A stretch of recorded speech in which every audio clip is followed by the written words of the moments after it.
Good morning and welcome to Did I Fix That? Today is Father's Day 2022, so happy Father's Day to all the dads out there. Hope everybody's having a great Father's Day. The project for today is kind of fixing what Kia, in my opinion, messed up on as far as the emblem on the front here. This is the Nightfall Edition Telluride.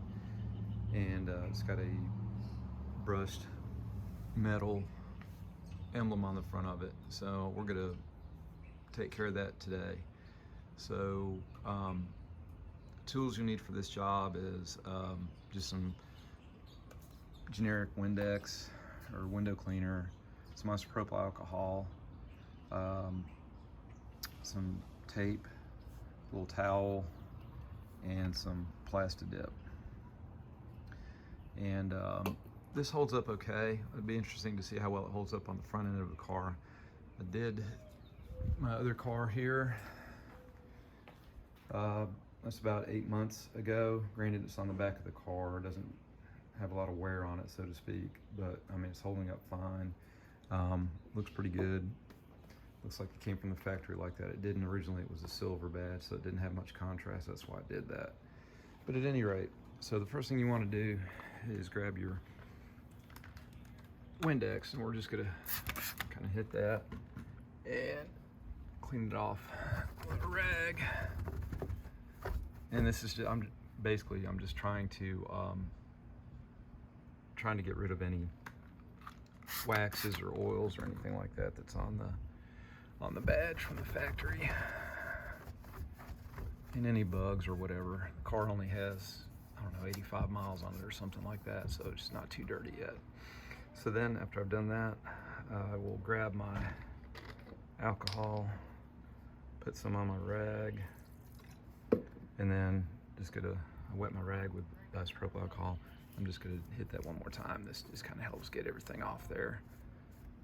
All right, so the next thing I'm gonna do now is grab my painter's tape and start putting that, taping everything off really well.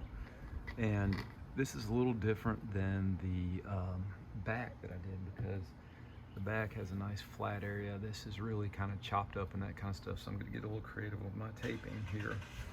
But I'm gonna go ahead and start taping it up, and I'll come back in just a second and show you what I've done. Okay, and as you can see, I've gone ahead and taped everything up.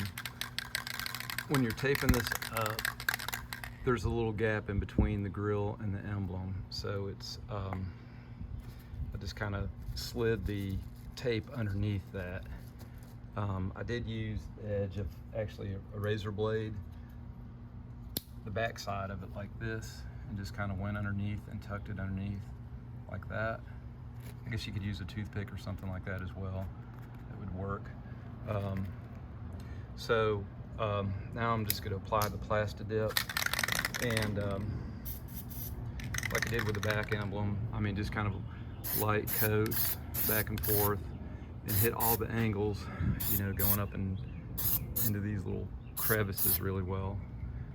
And we're going to put about 4 or 5 coats on this. So like I said, just all angles, just trying to get good coverage on this. And just take your time, it'll turn out just fine. So kind of got to let it tack over good, then put another coat on there. The plastidip says 30 minutes in between. I'll be honest with you, on the last one, the rear emblem, I did not do 30 minutes. Just kind of let it get tack. You know, you can see when the sheen comes off of it. It's real glossy right now, but it'll dry, dull finish, and that's when you know, or at least when I thought I could put it on another coat. So I'm gonna put several coats on there, and then we'll tune back in. All right, so now it's dry, and all I'm doing is just kind of peeling off my masking tape. And this is kind of like the big reveal here, but you can see how it's shaping up. Just take your time. Like I said, when you're taping off, as you can see, I don't know if you can see back there, there's a little tiny air gap in between the emblem and the plastic, and tuck your masking tape underneath that. Probably be, I mean, if you wanted to do it on the rear emblem as well, you could do that. I don't think it's necessary, but at any rate, let me get it all peeled off and we'll get an entire view of the front of the vehicle in just a second. Okay, so here's the big reveal. There's the finished product. Get down close and let you guys look at it. There's a slight like pebbly type texture to it, which I actually kind of like. And I think I remember the one on my Porsche that I did, and I think it was kind of like this, but after it kind of cures and dries a little longer, I think it kind of settles down a little bit. But at any rate, that's what it looks like. The regular trim on the vehicle is kind of like this black chrome, if you will. So this is kind of more like matted, almost like the grille, so it really blends in with the grille. All in all, I mean, you know, total work time probably an hour, if that, and just a little patience, and you know, turned out looking pretty cool. So this is really, I think, the way that they should have come from the factory. If you guys would please comment, let me know what you think about the looks of the car with the blacked out grille. I think it looks a whole lot better, but at any rate, this is a nightfall edition. So all right guys, thanks again. And did we fix it? Yes, we did.